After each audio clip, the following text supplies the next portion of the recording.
নমস্কাৰ, কি খবৰ সকলোৰে? নিশ্চয় ভালে আছে, মোৰো ভালেই। এয়া দেখিছেনে বৰ্তমান ক্লাছ মানে আমাৰ যিহেতুকে এতিয়া মই BEd কৰি আছোঁ আগৰতলাত, আৰু এতিয়া আমি যিহেতুকে থাৰ্ড চেমত আমাৰ ইয়াতে এতিয়া পঢ়াবৰ কাৰণে স্কুলত পঠাব। সেয়েহে আৰু যেতিয়া আমি ষ্টুডেণ্টক পঢ়াম তেতিয়া আমাক বহুত চিত্ৰৰ প্ৰয়োজন হ'ব, মানে ছবি আঁকিবলৈও আমি জানিব লাগিব। কাৰণ এখন কিতাপ পঢ়াবৰ হ'লে তাত বহুত মাধ্যমেৰে পঢ়াব লগা হয়, যেনেধৰণে চিত্ৰ মাধ্যমেৰে, অভিনয়ৰ মাধ্যমেৰে, গীতৰ মাধ্যমেৰে। এতিয়া আমাক যিহেতুকে সকলোৱে ভালকৈ ছবি আঁকিব নাজানে, সেয়েহে আমাক আৰ্টৰ ক্লাছ দিয়া হৈছে, লগতে মডেল কিছুমান বনাবৰ কাৰণে শিকোৱা হ'ব।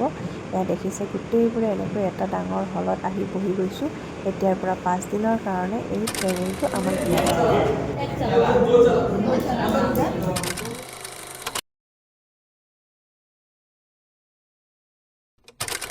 समोसा सभी को खिलाना है आपको सभी को चाय के साथ समोसा। चाय के साथ समोसा वाह साथ में एक